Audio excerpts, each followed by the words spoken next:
সুপ্রিয় শিক্ষার্থী বন্ধুরা, আসসালামু আলাইকুম। প্রথমে আমি শ্যাম স্যারের পক্ষ থেকে সবাইকে স্বাগত। আজ পঞ্চম শ্রেণীর গণিত বইয়ের নবম অধ্যায় অর্থাৎ শতকরা পৃষ্ঠা নম্বর 94-95 সমাধান দেওয়া হলো। আশা করি ভালো লাগবে। এখানে প্রথমে বলা হয়েছে রাশিগুলোর তুলনা করো। তাহলে কোনো বিদ্যালয়ে চতুর্থ শ্রেণী 50 জন শিক্ষার্থীর মধ্যে 20 জন ছাত্রী এবং পঞ্চম শ্রেণী 25 জন শিক্ষার্থীর মধ্যে 12 জন ছাত্রী। তুলনামূলকভাবে কোন শ্রেণীতে ছাত্রী বেশি তা আলোচনা করি। যেহেতু 20 সংখ্যাটি 12 এর থেকে বড়, তাই আমার মনে হয় চতুর্থ শ্রেণীতে ছাত্রী সংখ্যা বেশি। এখন চতুর্থ শ্রেণীতে মোট 50 জনের মধ্যে 20 জন ছাত্রী, পঞ্চম শ্রেণীতে 25 জনের মধ্যে 12 জন ছাত্রী। এখন সংখ্যাগুলো ভগ্নাংশে চতুর্থ শ্রেণীতে মোট শিক্ষার্থীর মধ্যে ছাত্রী হলো 50-এর 20, পঞ্চম শ্রেণীতে মোট শিক্ষার্থীর মধ্যে ছাত্রী হলো 25-এর 12 অংশ। এখন এটাকে শতকরা যদি বানাই তাহলে 2 দিয়ে গুণ দিতে হবে। নিচেরটা 2 দিয়ে গুণ দিলে উপরেরটাও 2 দিয়ে গুণ দিতে হবে। তাহলে নিচে 100 হলে উপরে 40 হয়েছে, তাহলে এখানে 40%। আবার পঞ্চম শ্রেণীর ক্ষেত্রে নিচে 25 আছে, 4 দিয়ে গুণ দিলে 100 হয়, আর উপরেও 4 দিয়ে গুণ দিতে হবে। অর্থাৎ নিচে যে সংখ্যা থাকবে তার যত দিয়ে গুণ দিলে 100 হবে, উপরেও অত দিয়ে গুণ দিতে হবে। 4 × 48, তাহলে 48%। তাহলে পঞ্চম শ্রেণীতে 48% আর চতুর্থ শ্রেণীতে 40%। তা আমরা দেখলাম 50-এর 20-এর 25-এর 12 বড়। তাই আমার মনে হয় আনুপাতিকভাবে পঞ্চম শ্রেণীতে শিক্ষার্থীর সংখ্যা বেশি। এটা আমরা ঐকিক নিয়ম করে দেখতে পারি। যেমন এখানে বলা আছে, এইভাবে যদি আমরা করি যে 50 জন শিক্ষার্থীর মধ্যে ছাত্রী 20 জন, মানে একজন শিক্ষার্থীর মধ্যে ছাত্রী হলো 50-এর 20, অর্থাৎ এর উপরে থাকবে, এটা নিচে যাবে। ঐকিক নিয়মে আর কি। 100 জনের মধ্যে কয়জন? নিচে 50, উপরে 100, 20-এর সাথে গুণ, কাটাকাটি হলো 2, 20 দুগুণে 40 জন। তাহলে অর্থাৎ 40% হবে এই চতুর্থ শ্রেণীতে। আর পঞ্চম শ্রেণীর ক্ষেত্রেও একই নিয়মে যদি করি আমরা, 25 জন শিক্ষার্থীর মধ্যে 12 জন ছাত্রী, একজনের মধ্যে কত, 100 জনের মধ্যে কত, কাটাকাটি হলো 4 × 12 48 জন। আমরা এখানে 48%, তাহলে সেক্ষেত্রেও 48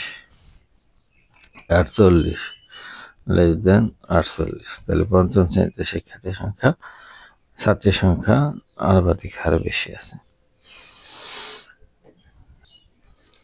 শতকরা হলো এমন একটি অনুপাত যা 100 এর ভগ্নাংশ রূপে প্রকাশ করা হয়। এরূপ ভগ্নাংশকে শতকরা প্রতীক এত দ্বারা প্রকাশ করা হয়। 1% = 1/100, 15% = 15/100, 137% = 137/100। অর্থাৎ কোনো সংখ্যার সাথে পার্সেন্ট থাকলে আমরা ধরে নেব তার নিচে 1 আছে। শতকরার সংখ্যা থেকে আমরা আরো পাই যে শতকরা একটি ভগ্নাংশ যার হর 100, এভাবে আমরা প্রকাশ করতে পারি শতকরা। এরপর 1 নম্বরে কিছু অঙ্ক দেওয়া আছে যে নিচে শতকরাগুলোকে ভগ্নাংশ ও দশমিক ভগ্নাংশে প্রকাশ করে। এটা আমি এখন দেখাবো। প্রথমে আছে 60%। 60% মানে হচ্ছে নিচে 100, তো এটা আমরা কাটাকাটি যদি করি 3 × 60 আর 5 × 100, 5-এর 3। আর এখানে এটা দশমিক আকারে প্রকাশ করলে 5 দিয়ে 3 এর যদি ভাগ দেয় তাহলে দশমিক আসবো 0.6। এরপরে 2 নম্বর আছে 34%। 34% মানে 34 বাই নিচে 100। তো আমরা যদি কাটাকাটি করি, 2 দিয়ে কাটাকাটি যায়, 17 দুগুণে 34 আর হচ্ছে 50 দুগুণে 100, 50-এ 17। আমরা এটা 50 দিয়ে 17 ভাগ দিলে 0.34। আবার এখান থেকে হিসাব করে যে 34-এ যদি 100 দিয়া ভাগ দেই, দশমিক 2 বার বামে চলে যায়, তাহলে এর মনে মনে দশমিক থাকলে 2 বার বামে গেলে 0.34 এভাবে হয়। 3 নম্বরটা আছে 89%। তাহলে পরে 89% মানে নিচে 100, এটা কাটাকাটি যায় না। 100 দিয়ে ভাগ করলে দশমিক 2 বার বামে চলে যায়, অর্থাৎ 0.89। এরপর 125%। 125% মানে নিচে 100, 25 দিয়ে কাটলে 4 25 100, 5 25 125, আর 4 দিয়ে 5 এর ভাগ দিলে 1.25। এরপরে 100%, 100% মানে 100/100, 100 আর পার্সেন্টেজের নিচে 100 কাটাকাটি করলে 1। এবার 95 পৃষ্ঠার 1 নম্বরের নিচের ভগ্নাংশ দশমিক ভগ্নাংশগুলোকে শতকরা প্রতি বা পার্সেন্ট ব্যবহার করে প্রকাশ করো। 1 নম্বরে 24/100, 2 নম্বরে এই অঙ্কগুলো আছে, 6টা অঙ্ক আমি এখন করে দেখাচ্ছি। তো 1 নম্বরটা আছে 24/100, অর্থাৎ নিচে 100 থাকলে আমরা পার্সেন্ট আকারে লিখতে পারি। আবার এটা আছে 0.54, তাহলে দশমিক উঠে দশমিকের জন্য নিচে 1 আর 2 ঘরের জন্য 2টা শূন্য, তো নিচে তো এমনিতে 100 হয়ে গেছে, তাহলে এটাকে আমরা 54% লিখতে পারি। এরপর একটা 3 নম্বরটা আছে 21/50। এখন এই 50কে কত দ্বারা গুণ দিলে 100 হবে, অর্থাৎ মেন টার্গেট হচ্ছে আমার নিচেরটাকে 100 বানাইতে হবে, অর্থাৎ এটাকে 2 দিয়ে গুণ দিলে 100 হয়ে যায়। আর তাহলে নিচেরটা যদি যা দিয়ে গুণ দেবো উপরেরটাও সেম সংখ্যা দিয়ে গুণ দিতে হবে, তাহলে 2 দিয়ে গুণ দিলে 21 দুগুণে 42, 50 দুগুণে 100, এটা আমরা 42% লিখতে পারি। এরপর আছে 0.3, 0.3, এখন এদের 3/10, দশমিকের জন্য 1 ঘরের জন্য একটা শূন্য, এখন 10কে আমরা কত দিয়ে গুণ দিলে 100 হবে, 10 দিয়ে, তাহলে উপরে 10 দিয়ে গুণ দিতে হবে, তাহলে 3 10 30 আর নিচে 100, এই জন্য 30%। এরপরে 23/20, 20-এর 5 দিয়ে গুণ দিলে 100 হয়, 5 করিতে 100, এটার 5 দিয়ে গুণ দিলে 115, তাহলে 115%। লাস্টেরটা আছে 0.03, এই দশমিকের জন্য 1, 2 ঘরের জন্য 2টা শূন্য, এখন হলো 3%, এটাই হচ্ছে উত্তর। এখন 2 নম্বরে কোন বিদ্যালয়ে 5ম শ্রেণীর মোট 30 জন শিক্ষার্থীর মধ্যে 12 জন ছাত্রী, মোট শিক্ষার্থীর শতকরা কতজন ছাত্রী? তাহলে 30 জনের মধ্যে 12 জন ছাত্রী, একে কত 100-তে কত, আমরা কিন্তু এর আগে ওই পৃষ্ঠায় এরকম একটা করছি, তাহলে আমরা করে দেখি।